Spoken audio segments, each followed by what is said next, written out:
So on the side bend, our client's going to make sure that her hips stay square to the center of the room and that her shoulder is directly over her wrist. She's going to start with her elbow bent, never letting her forearm touch her head, then unfold her arm above her head and bend the elbow back. Unfold, and as she lifts her arm up, she lifts her torso up too so that it becomes work for her side as well. One more like that. Beautiful.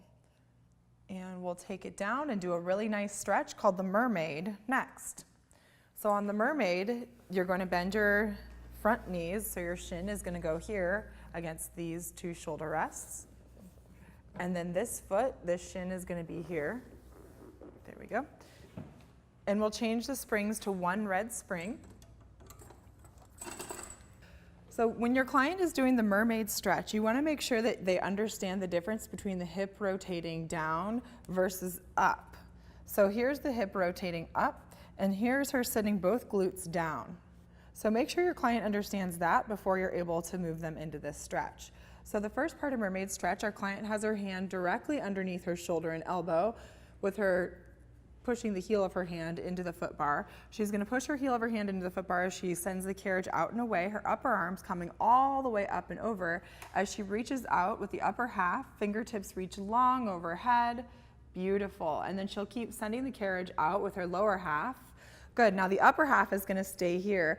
Lower hip rotates down, how we worked on that rotation. So lower hip is going to rotate down. Now upper hip rotates down too.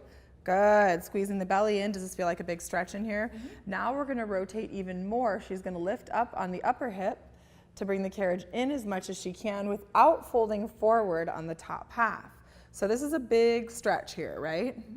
You should feel this pretty big time. You okay? Yes. Can you bring your carriage in even more? Does it feel like you're C curving as much as you can? Yes. Through here?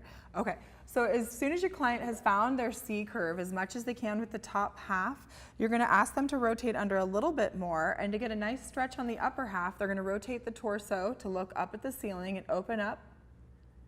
Beautiful. And then rotate, bring that upper hand all the way down to the outside corner of the bar and the opposite corner of the bar with the opposite hand. So you're going to go nice and wide with your hands in the corners. Good. And now C-shaped curve in your spine. Tuck your pelvis underneath. Tuck your head under to bring your carriage in. Good. Try to stay out of the shoulders as much as you can.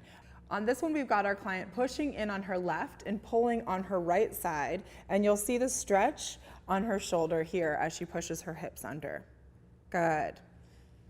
Bring yourself all the way in. Keep your back nice and straight. Beautiful.